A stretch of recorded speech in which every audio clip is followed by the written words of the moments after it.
engaqala ngakho mhlawumbe ukuthi last year sasikhulumela phana ngendaba kaNkosikazi ukuthi kambe singabe siloku sisiya ko-chief kungela umuntu osamukela sesihambe ibanga elinganani chief? Ngibhejile lami I think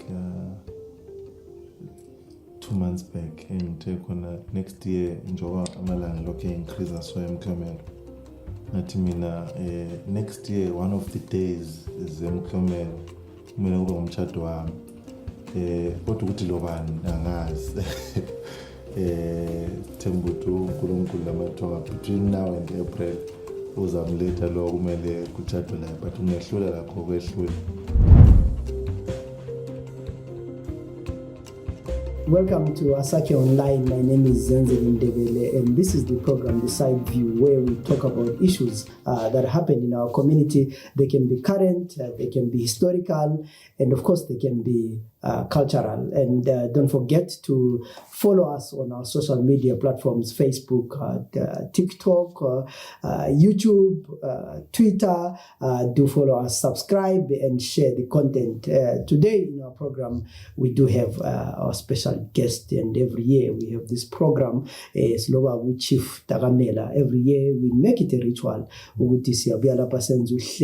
reviewing the previous year and also looking at what will be happening this year. So as usual, every year, April, all roads lead to Enkai kotakamela lapho kuyabe khona umdlalo ngumbe ngithi festival ngumbe umdlalo omkhulu kakhulu okuthiwa imklomelo kotakamela. This year is happening 3 to 6 April sekulamalanga athize ke lapha. The days have increased, but also lots of activities, and we'll be talking to Chief Sizwe ukuthi kuhamba njani. Chief, welcome to the program. Siyabonga abantu bethu. Usadinga introduction eziningi kangako. Engaqala ngakho mhlawumbe ukuthi last year sasikhulumela phana ngendaba kaNkosikazi ukuthi kambe singabe siloku sisiya ko-chief kungela umuntu osamukela sesihambe ibanga elinganani chief? Challenge hayi ngibhejile lami I think 2 months back engithe khona next year njengoba amalanga lokhu increase so emklomelo ngathi mina next year one of the days zemklomelo kumele kube umshado wami kodwa ukuthi lo bani angazi thembuthi uNkulunkulu lamathoka between now and April uzamletha lo kumele kuchadwe la but ungehlula lakho kwehlule but hayi siyaqhuba. So sihle singahle sithi next year nxa senze iprogram level buya lo Nkosikazi lapho sihle sifake futhi le nkomo yesite ezadliwa emtshadweni. Yeah, so inkomo is tempting. First plate side plate inkomo ezadliwa emtshadweni. Nxa uyamtshada inkomo ayibuyi. But ungathiwa kulo mtshado wakodakamela site is plating a very big beast ezadliwa emtshadweni. No, okay. I think siyazama nti siyasloke esikhula. Siloke esikhula le nto libuza but sithemba ukuthi ngesikhathi esifaneleyo kuzakwenzakala ngoba isikhathi sesihambile mbijana. So umklomelo wakodakamela 2027, one of the features will be umtshado. So anyway, let's asibuyele mbijana ku-2025 uyenzakale last day. What were some of the highlights? Othi wena hayi lapha sachaya lapha, then what were the asikale ama-highlights? In most cases ngendlela thina esakhuliswa ngayo la nxa uchayile sometimes uyathola usesaba ukuthi uchayile ngoba ungathi uchayile then omunye uzathi hayi awuchayanga but ngibona ngathi overall engakuthakazelela ngoba ezinye izinto asilamandla phezu kwazo but esingakuthakazelela kakhulu ukuthi abantu bavume enhlizweni zabo ukuthi besondele kumklomelo kaDakamela bebuye eNkayi ngizwile nje usithi all roads leads to Nkayi kule ndlela futhi eziya eNkayi sikuthi necessarily umgwaqo or something but indlela siyakhona ngale eNkayi koDakamela.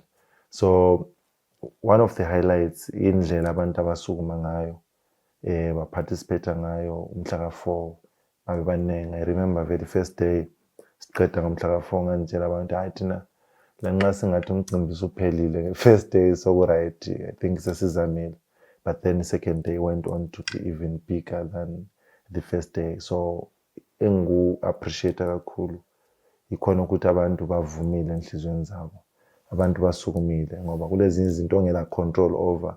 Can have control ukuthi stage asibe laphana, can have control ukuthi VIP ime laphana, can have control ukuthi lokhu kwenzakala so, but you don't have control ekuthina abantu besukume ngobunengi. You don't have control ukuthi abantu bephatheke ngendlela abaphatheka ngayo. So that has been our highlight, yona leyo ukuthi inhliziyo zabantu zivumile, zihlambulukile ukuthi hayi asisekele nini, asiphakamise nini, asixhasane nini. So I think in a nutshell yikho khona lokho izinto esingela control over yizo zabayi-highlight yethu. Lokho kunye obush dinner, lokunye nje ibhora lani ngokunye, but uthando lwabantu, i-participation yabantu has always been the highlight. So yeah, do you think ukuthi kwaba le sasilo minister last year, which was first, and also waba the controversy, uzofuna ukuhambisa festival eHarare and all those kind of things, but I see that went down. There were explanations, and it actually shows ukuthi ukuba khona kwa minister opened a lot of opportunities. Yeah, uyabona i-context yethu yokuphila, if you go anywhere in the world, if you go anywhere in Africa khonapha, akula event of that magnitude eyenzakala sometimes bengaphathekanga. Bembona umjekejeke khathi esikwandebele eMpumalanga, vele i-government ithatha that leading role in terms of resources, lokuplana nje, labana babuya as a face.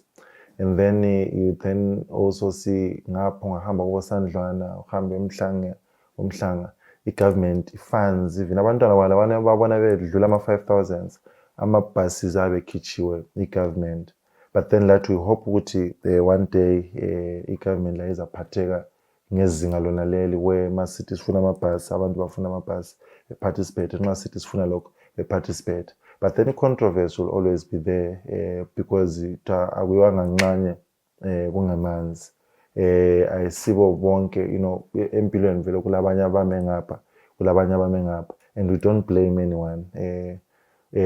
Njengoba ubona ukuthi i-growth of event yethu, we've seen one of our themes ukuthi love and appreciation knows no boundaries, knows no borders, knows no race, knows no tribe.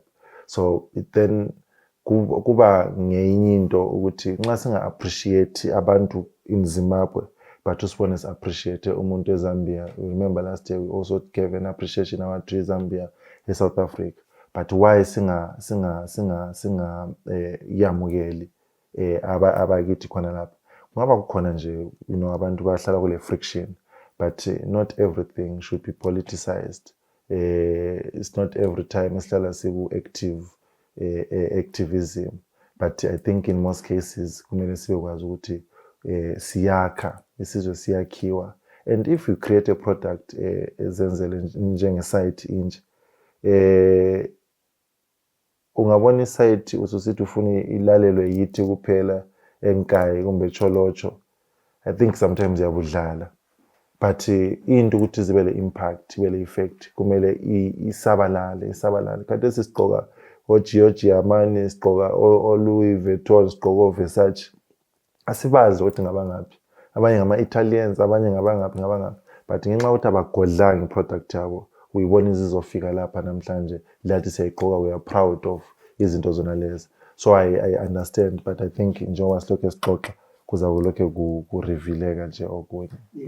So moving a bit to this year, one of the gambles that you have taken, if I may call that, ukuthi umklomelo uyenzakala almost ngesikhathi se-Easter. Yeah, thina abafundisi ngiye kodakamela ngiye church. So what was the thinking behind it? Sometimes it's just a coincidence. Ungakhumula last year sihlezi lapha sikhuluma sasithi imklomelo inini, sasithi mhla ka 4 and 5 April. So kahle okugembulileyo i-Easter because Easter annual days vele esijwayele ukwenza kiwo.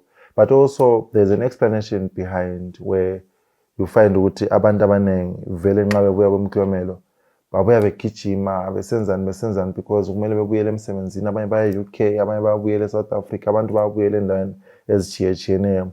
And thina singakhutha iviki yona leyana kumbe that weekend, Easter weekend yona leyana kumbe imklomelo weekend yona leyana, ukuthi siphinde futhi sithi thina next week kule mklomelo abantu baze bebuyelile emsebenzini, asingeke siphinde sibathole. So what we have done kumbe sisizama ukwenza, sesiqalisile uku-engage even abafundisi ukuthi madoda nxa sidefine i-culture yethu sithi i-way of life yethu, and you'll realize ukuthi religion has become part of our culture, because khathesi umuntu even ethethelo yathi uNkulunkulu uvumele, because it's part of, sesaba intertwined le religion, ithi sisonda ama-church atshiyeneyo.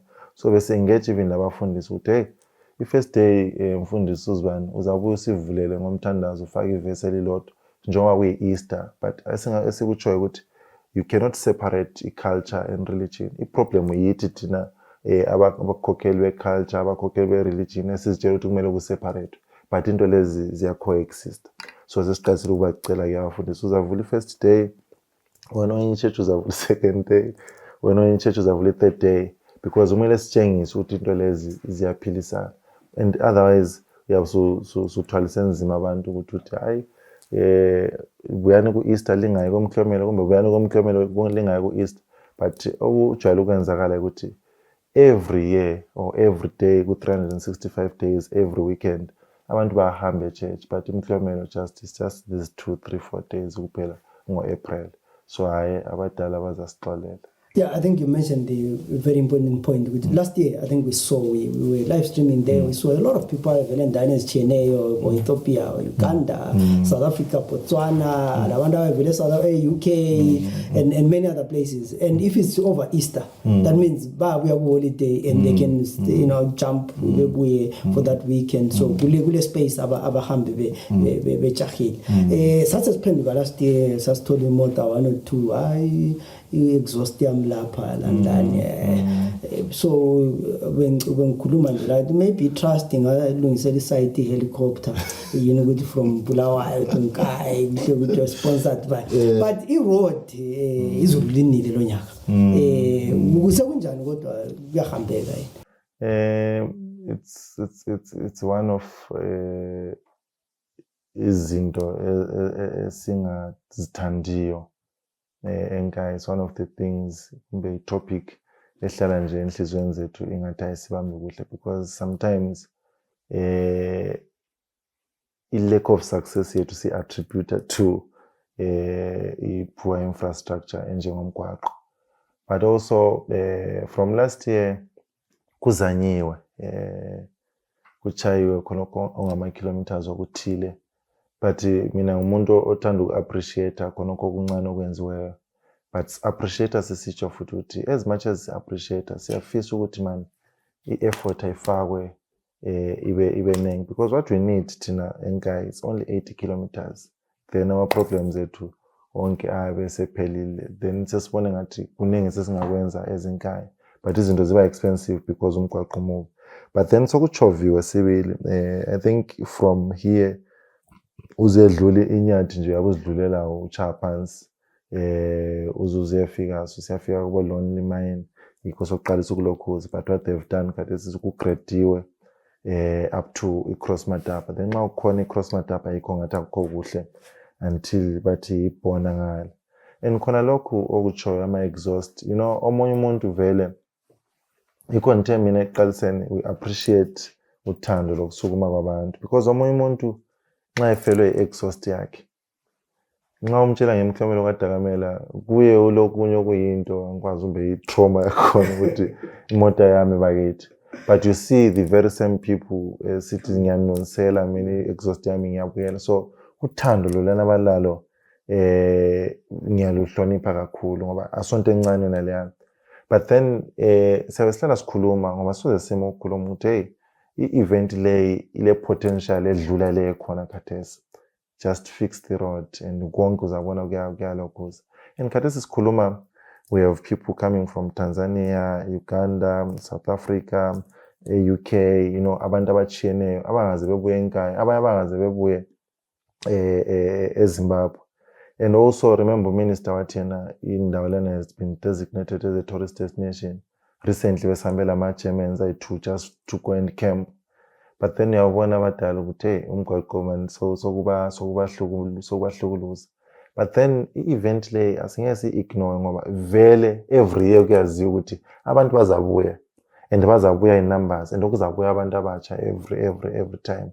But then i-lasting memory yakhe from airport ezefika koDakamele ephinde ebuyele uzabe ezitshela ukuthi that is the face of iZimbabwe. Uyakwazi ukuthi kukhona izindawo ezemgwaqo engcono nxa usiya eHarare nxa usiya ngaphi usiya ngaphi. So ngiyakhuleka sibili ukuthi akulungiswe lokhuyana ukuthi ubuso bethu kuma guest set abuyayo bukhanye kukuhle, even kungasikho ukuthi ngumgwaqo ufakwa ama-gravel nje ehlale maintainwa, laba abantu balama problems abo basuka khona.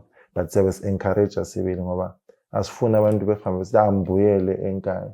It's different from ama-international guests are different from uZenzele ukuthi since waqalisa ukubuya sisenza sisayenza kukuncane lokho kukhula and site civil has been there ekuphakamiseni konke khona lokho civil hayi siyalibonga kakhulu. But lokho buye exhausting ngaziqhamuka lokho bembona enye video eyenziwa ngosisi lapha sokufakwa kuyi-triangle lokhuyana ukuthi yastaka, but i-persistence and yesiyidingayo ukuthi izinto zethu zisukume. Phela sikwazi ukuthi umgwaqo ukuthi ube njalo ukuthi akula ma-resources kumbe kulokunye okwenziwayo. Banxa ukuthi kulezi zathu asisoze sizivumele, asihlanganeni koDakamele siphakamiseni into yethu siyiphusheni under difficult or abnormal circumstances. Yeah, it's always nice going there, especially nxa uyomthwala abaningi the excitement and abantu bacabanga amadino lezihlabo sebevela khona, but people will go there and like we are saying ngikhuluma lo baba Chief Dakamele lapha sikhuluma ngemhlomelo koDakamele 2026 ezabe senzakala 3 to 6 April khona ngale eNkayi. So now let's get to you have extended last time a week 2, now we have 3, 4, 5, 6, that's 4 days. I know the last day, like 6, I have an idea what will happen, but the days lamanya as to what's new, what have we added? I see what kube 4 days. Sathi sihleze emhlanganeni abantu bathi amalanga la malutshwana. Tini 2 days ayisavuma. But I think it's also because, Balento, they are looking forward to the event every year. But also, babelama economic gains. I remember, Mama Muya said, 2 days later, we earned $700. So for someone, Osenkai, who community just in 2 days, would raise $700. So I think in factors our push out this is an economic opportunity. Nxa kungathiwa 3 days umcimbi lo uthi ngiyenza 1000. Nxa kungathiwa 4 days uthi ngiyenzana. But what we are trying to do ngomsebenzi lo iku-empower ama-communities. Ukuthi la nxa esuke engasuke ethi ngikholisile kuphela ngibone ukugida. But ngiyenelisile ukuthi ngibhadale umntwana wami school fees. Ngiyenelisile ukuthi ngiyethenga amawindi. Ngiyenelisile ukuthi ngithenge izithungo ngifulele indlu yami. Ngiyenelisile ukuthi ngiyenze something. But also kuba exposure khona khona. So ngibuyele embuzweni wakho babandebele. Umhla ka-3 gakho focal, like gakho programmed lokho ukuthi sesiyahlala laphana sibele lokho sizaba mhlambe washoke say program singaba layo sizaba layo mhlambe opening remarks nje sivula officially umsebenzi. But esizaba lakho kakhulu ngeFriday ngama activities achiyeneyo. Because khathesi vele i-health and fitness ngenye into ebalulekileyo. So besizama, so khathesi sibhizi organize ukuthi how can we do 10 kilometer or 14 kilometer marathon ekuseni ngeFriday kulaba befike ngeThursday basihle bazozenzela because silama campus. So sifuna uzama ukuthi abantu bebuyele be-healthier than bebuya koDakamele. So sizazama ucreate just i-marathon laphana, but also kuzaba lama activities because I think i-Highlanders izaba khona since celebrate i-centenary. Yeah. 100 years.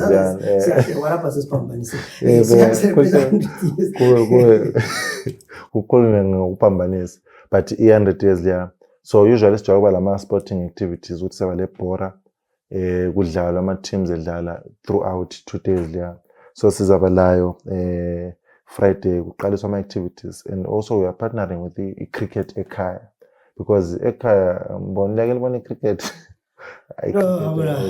so sekule cricket ekhaya. So si partner leyinye vele cricket abathi cricket egasi ekhaya, egasi ekhaya or something, ukuthi la babuya beqasa uintroduce these things. Uthole silabantu abatalented abadlala cricket, and abantu bethu ba ugamula abona ukugamula. So nxa echaya ibhora sibeli kahle lithole kuhle maybe now also need to try golf.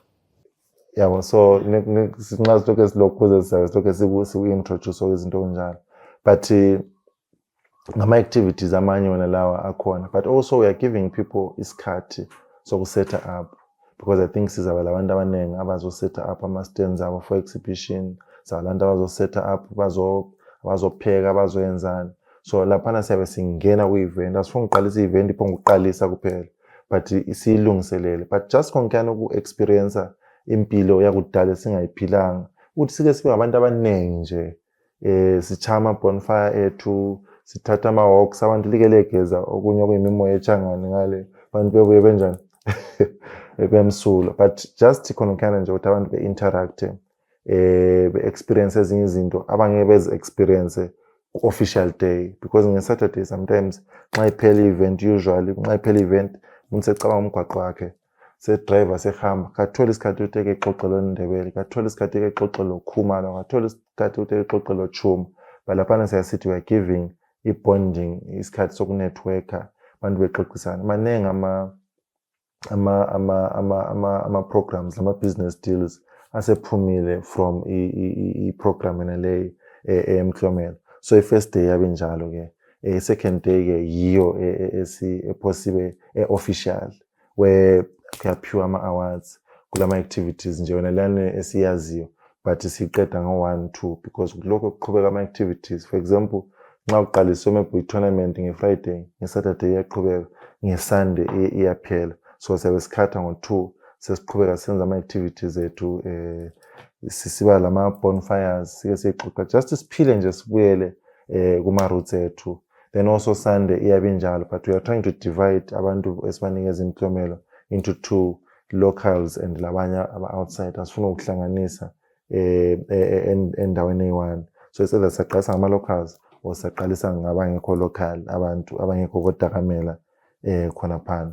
And then sesiqhubeka futhi ngama-activities ngokuchiyana kwawo, because abantu baye bengathi baningi esibanikeza Imklomelo. Just imagine from ekhaya to Inkayi, from Inkayi to iMatabeleland, from iMatabeleland cha iphuma ngoba kuyaphuma kwento yakhona, akukho confined eZimbabwe kuphela.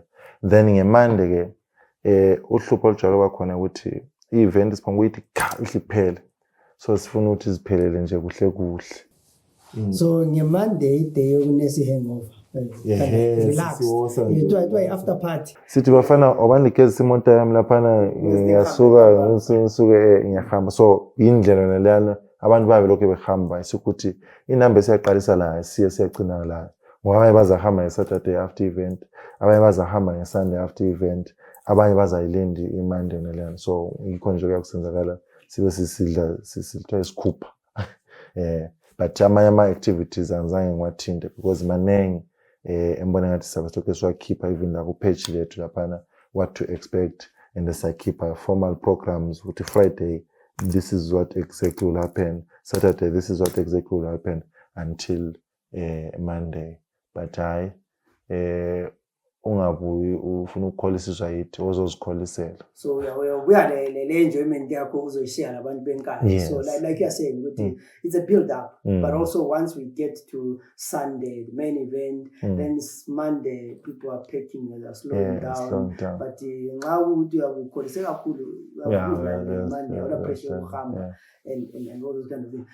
There's one thing that we've done these interviews almost since you started. But kulokunye umbuzo othona ukubalekela lokhu this year uzakuphendula ukuthi that ukwenza njani kona kwibudget yomklomelo angikaze ngithole umbuzo.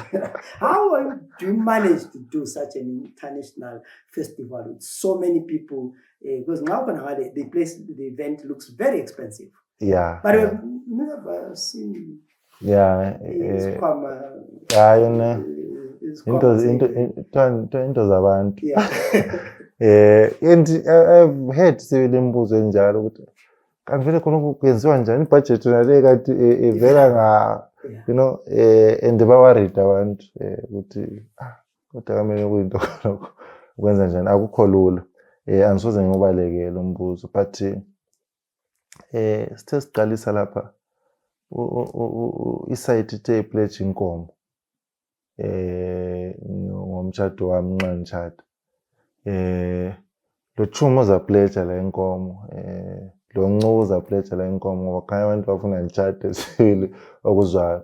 But into nxa ngiyabantu because ilihlo esikhangela ngayo la nxa ithiwa imklomelo kaDakamela ayisikuthi ngeka Dakamela.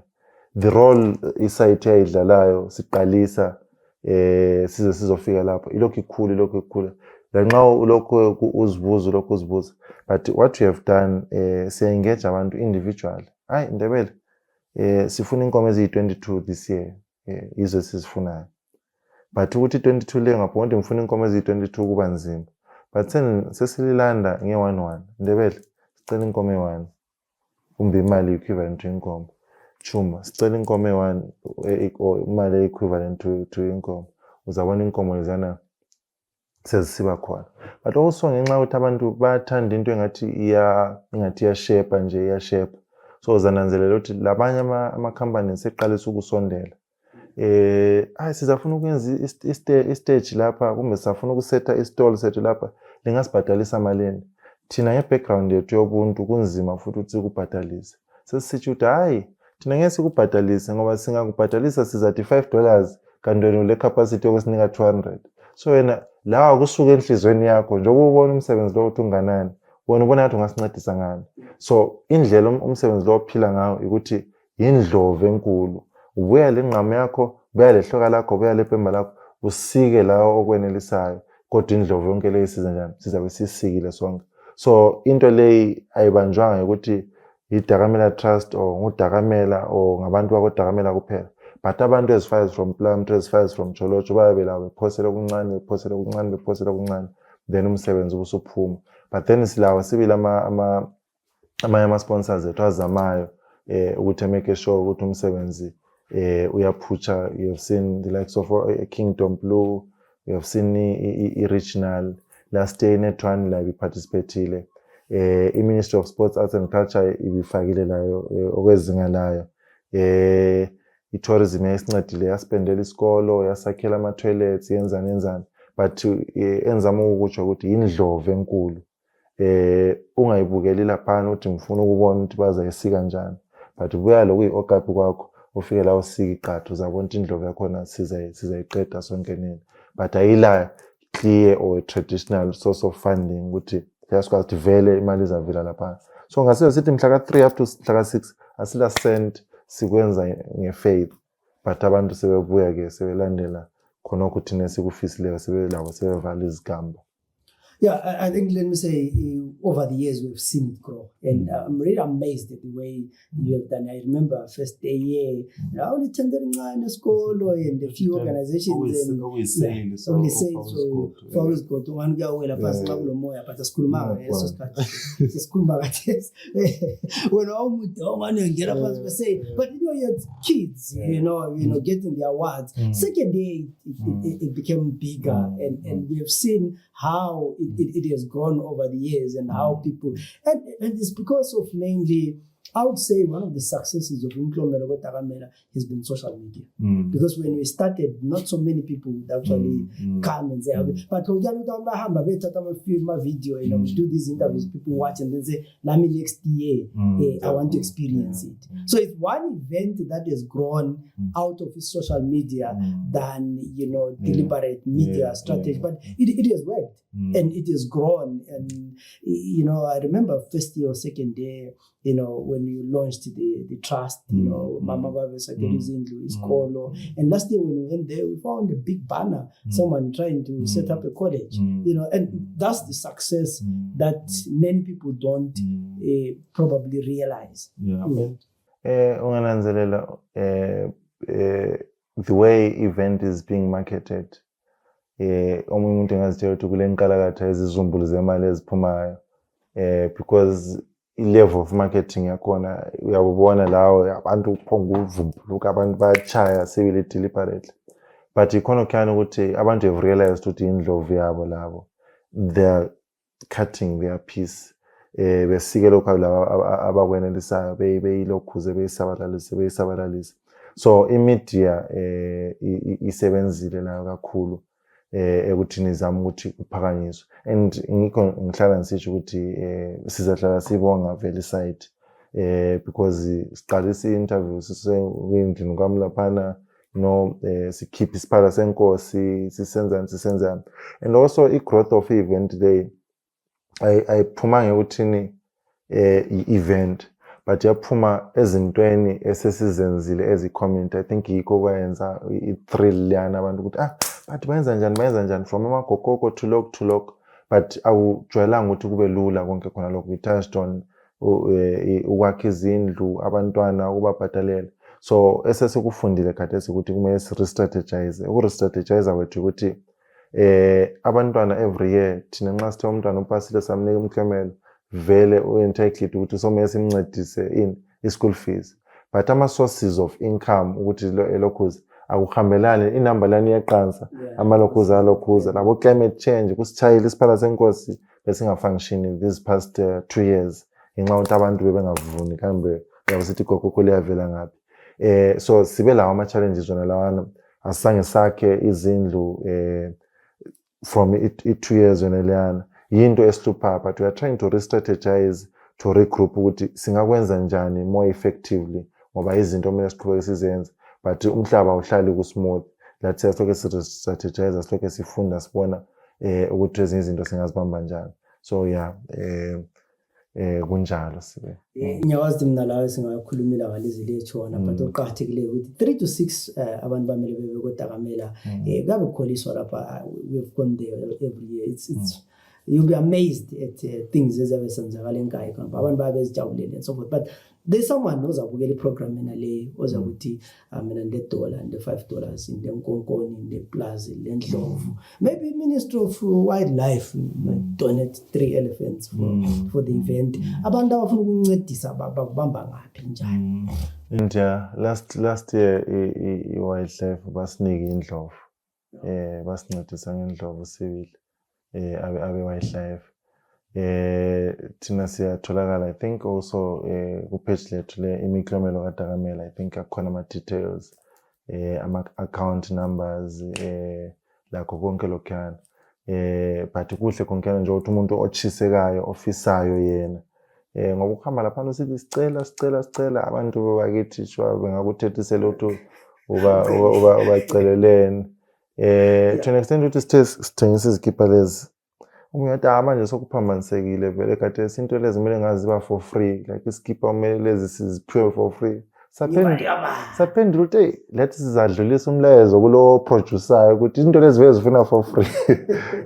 But izinto esihlangana nazo, but wonke umuntu olesifiso, inamba yami I think ikhona out there, public phone 0775 45 6103, then sesidirect abantu ukuthi bengaqonda ngaphi kumbe beqonde ngaphi. But we really appreciate sibili abalenhliziyo ezilothando, but imali esingayifuniyo kumbusizwe singalufuniyo ngelo muntu osinikela ukuthi usiqophile, sifuna into esukela enhlizweni ngothando. Yikho izinto eziningi zitshona zisuka enhlizweni lothando, ukubona kusiba njena lami nginje vela ngikwazi ukuthi how do we do into leyo. But nxa ukuthi abantu banika ngothando, bazinikela ngothando, uyabona into iflourisha isibandla. So sikhulela ukuthi nxa uthi $1 lakho alisukele enhlizweni, ungezwe inhliziyo isala, sicela ungalilethi, ngoba liyasiphambanisela umsebenzi wethu ngothando, umsebenzi wethu ngokuzinikela. Vele le nhliziyo njani engalethi lokho kubuya futhi ukuphumula shwe engasiphambanisela izinto zethu. Yeah, because there are some people who come and criticize. Mfukubona uthi lo nyaka bazayenzani mfuna ukuba but fortunately, I mean, the crowd has been bigger every year, and I have no doubt that this year will be even bigger, and because we are and also maybe sesivala ukuthi i-event liyana i-success yayo njengoba ngitshilo ukuthi ukubuya kwethu khona phana okunye lokunye kungenzakala but uthi sibuyile sathi gwaqa saxoxa sabonisana and izigamba ngezethu sonke ungabona kule sigamba kanjani uyavala ungabona la kule sigamba khona ngalo uyavala ungabona kule into eyonakala la uyenjani uyavala khona ngalo ngoba i-idea ikuphakamisa into leyo ikhule iqhubekise lapha but I think ngichiye nje okuncane ukuthi this year njengoba uyi4 days omunye olutwana ukuthi siyalala ngapi but we are encouraging abantu ukuthi sibili start buying ama-tents enu liboleka ama-tents enu sometimes ngiyambonela abana bemasoya ngithi yiwa nto kumele sibanxuse kumklomelo 4 days lamasabatha ngoba into zabo lezo babuya bezikhempela but we encouraging ukuthi abantu bekhempe nxa le cooler box yakho uzibuyelele cooler box yakho nxa lezi zinto zakho zokukhempa uzibuyelele into zakho mbona imoto yama-Germans that day kade bebuyile ufike vula lo mbheda ule wardrobe le stofu le shower yonke into because sebakujwayele ukukhempa konke but nxa usithi buzokhempa nozicabangela ezinye izinto nje ezingekho njani but kukuwe ukuthi wenzani ngokukhempa kwakho so encourage abantu ukuthi bebuye bezokhempa but also abanye siza engage even izakhamizi yakhona ukuyazilalela ezakhamizini but imizi imlutshwana kulabantu abazabuya so that's why we encourage ukukhempa sesisettle up i-campsite achiyene ama-campsites ethu Yeah, I think for those who have never been to Nkai, there are no hotel facilities in Nkai. Usekhaya. And that's the experience that matters. So don't expect to go and have a hot shower.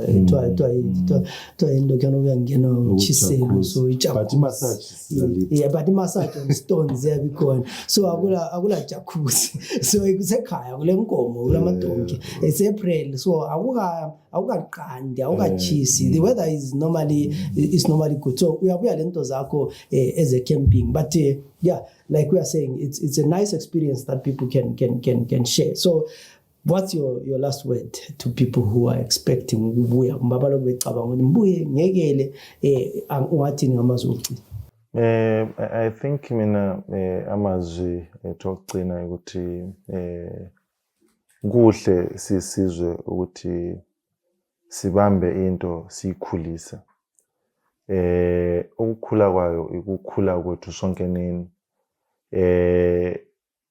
in most cases ngiyake nanzelela ukuthi nxa kukhula uNdebele lami mfuna ukukhula ngendlela uNdebele akhula ngayo but sometimes kumele ngivume ukuthi hayi uNdebele nxa ekhula ngumngane wami isihlobo sami i-countryman yami sishare community efanayo so nxa uNdebele ekhulile sengilomngane okhulileyo sengile countryman ekhulileyo sengilesihlobo esikhulileyo so ngizama ukuchallenge indlela esibona ngayo izinto ukuthi siku competitive mode in most cases where nxa sikhuluma ngezinto zona lezi yena omunye okufisayo ukuthi hayi kumele kube lemklomelo kaNdebele kumele lemklomelo kabani but kumele sibe kwazi ukuthi singathatha into eyodwa sikhulise ifike ezingeni lana yikho kade semhlabeni kuthiwa kule 7 wonders of the world 7 kuphela but ngokuya kwethu kumele ngawo wonke amazwe sila ama-wonders lawana but sithi thina asithini grow in diversity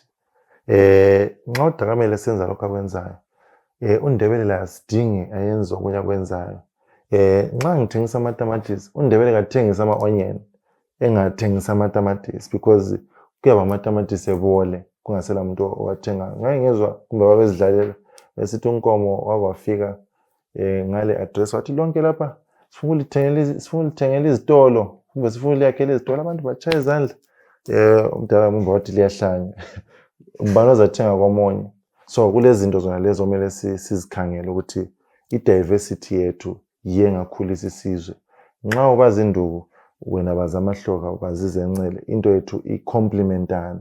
So iyenye challenge engilayo.